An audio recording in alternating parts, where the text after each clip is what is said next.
A manchete é: Forças Armadas intensificam o tom golpista e abrem guerra contra a democracia brasileira. Ou contra as urnas eletrônicas. Então, as Forças Armadas elas não têm que ser ouvidas nesse processo.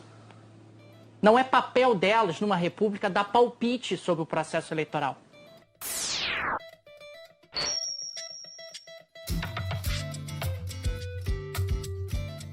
Com Bolsonaro, as Forças Armadas estão se dando bem, estão se dando muito, muito bem. A mamata, aquela que iria acabar, só trocou o terno pela farda.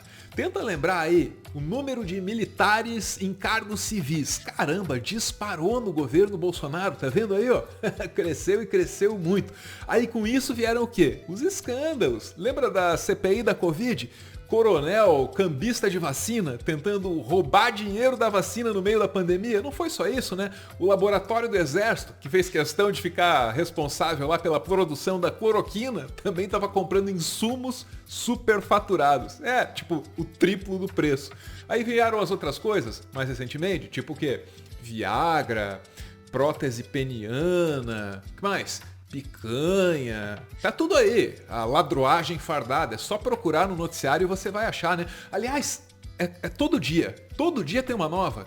Que tal aí o general que estava trabalhando para beneficiar uma mineradora canadense, que estava ali predando a Amazônia, sabe Deus que ele estava ganhando. Militar da reserva ligado ao vice-presidente, general Hamilton Mourão, ajudou a favorecer mineradora canadense para explorar a Amazônia.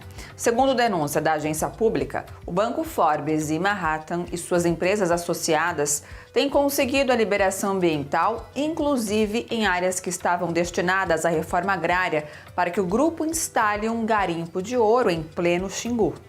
Quem diria, esses militares sempre tão preocupados com a soberania da Amazônia, trabalhando aí para colocar mineradora gringa para dentro. Pois é, a contradição pode ser lucrativa. E isso explica a contradição das Forças Armadas, que se dizem garantidoras da democracia, mas ao mesmo tempo não param de ameaçá-la, não param de ameaçar a democracia. Por quê? Porque aceitar a democracia nesse momento seria aceitar o fim do governo Bolsonaro. E aí também acaba o Viagra, entre tantas outras mamatas. É por isso que eles enchem o saco todo dia, o dia inteiro, questionando o nosso sistema eleitoral, que sempre funcionou tão bem. Aí vai lá a Justiça Eleitoral e comete um erro, né? Comete o erro de convidar esses caras a participar do processo. O Tribunal Superior Eleitoral, não tem outro jeito de dizer, caiu na chantagem, não se deu ao respeito. É sempre importante lembrar que as Forças Armadas elas não têm o poder de... elas não são um poder. Elas não são, de forma alguma, um poder revisor, um poder... Não são. Elas não estão no mesmo patamar do Supremo Tribunal Federal para discutir com o Supremo Tribunal Federal. As Forças Armadas são burocracia do Estado. Burocracia do Estado obedece, não manda. Burocracia do Estado não dá palpite. Burocracia do Estado segue as diretrizes que forem colocadas pelos três poderes, dos quais as Forças Armadas não fazem parte, e as Forças Armadas obedecem dentro dos limites estabelecidos pela lei. Então, as Forças Armadas elas não têm que ser ouvidas nesse processo. Não é papel delas, numa república, dar palpite sobre o processo eleitoral. Dizer se o processo eleitoral deveria ser assim ou deveria ser assado. Forças Armadas, como os franceses gostam de dizer, deveria ser um gigante mudo. É isso. Não tem que dar palpite. Porque o clube militar, não interessa o que pensa o clube militar. Esse é o professor Daniel Souza, que, entre outras coisas, faz o Petit Jornal, tá com uma cobertura finíssima da guerra na Ucrânia. Ouve o cara. Porque o general não sei das coisas. Não interessa o que o general pensa. Não é função dele. Ele não tem que dar palpite. Isso é uma república, tem três poderes na república. E o Exército não faz parte de nenhum dos três. O Exército é subordinado aos três poderes. O Exército não tem patente para discutir com o Supremo. Não tem patente para discutir com o Tribunal Superior Eleitoral.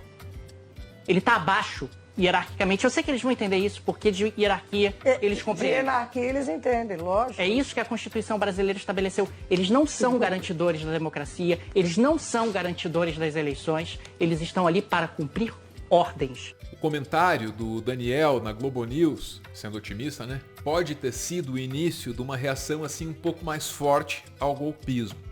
Porque assim, trata-se de um problema institucional, um problema histórico. Não é um problema só do Bolsonaro, não. A gente está falando das Forças Armadas.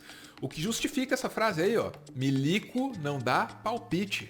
Surgiu na manhã seguinte ao comentário do Daniel na Globo News. Foi parar lá no programa da Fátima Bernardes, né? Mas pro Bolsonaro nada disso faz muita diferença. O tom do cara é o mesmo, né? Façam aí o que as Forças Armadas estão mandando. É melhor para todo mundo, hein? Então as Forças Armadas foram convidadas, continuam trabalhando. Com toda certeza terão mais reuniões, tá?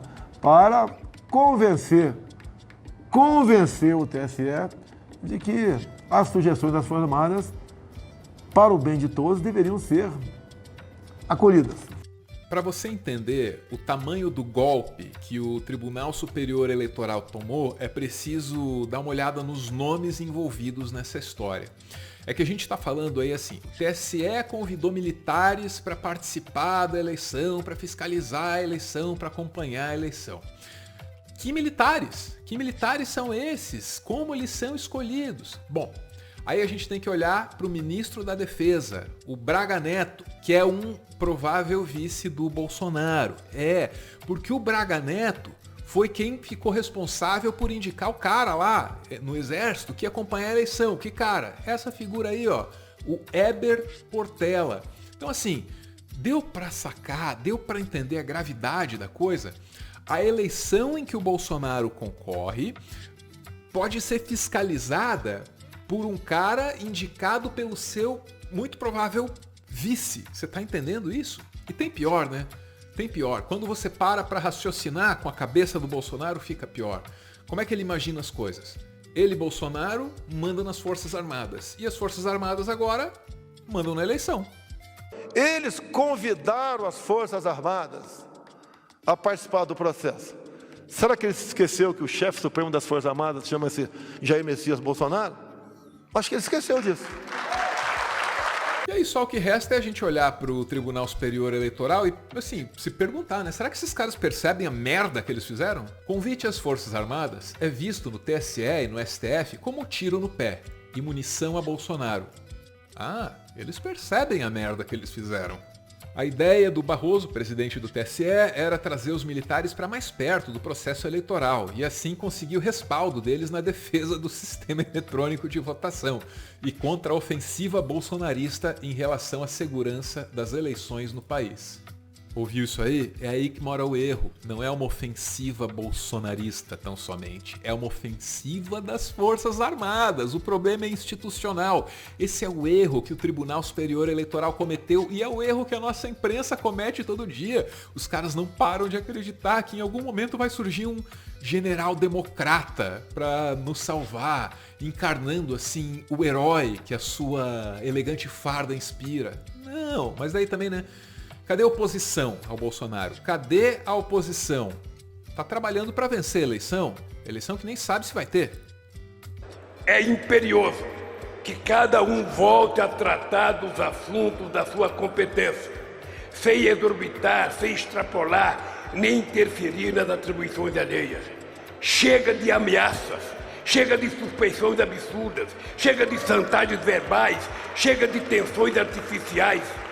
O país precisa de calma e tranquilidade para trabalhar e vencer as dificuldades atuais. Ele decidirá livremente no momento em que a lei determina quem deve governá-lo. Nós queremos governar para trazer de volta o modelo de crescimento econômico com inclusão social, que fez o Brasil progredir de modo acelerado e que tirou 36 milhões de brasileiros e brasileiras da extrema pobreza. Queremos votar para que ninguém nunca mais ouse desafiar a democracia e para que o fascismo seja devolvido ao esgoto da história de onde jamais deveria ter saído. Institucional e politicamente, todos os caminhos já parecem bloqueados. Nos resta seguir o conselho do poeta. Não há saídas, apenas ruas e avenidas. Para continuar fazendo conteúdo e, quem sabe, expandir o projeto, O Meteoro depende de contribuições. A chave Pix do canal é essa aí, pixmeteoro@gmail.com. Você pode ajudar, mas claro, só se você quiser. Muito, muito obrigada por ver esse vídeo até o final!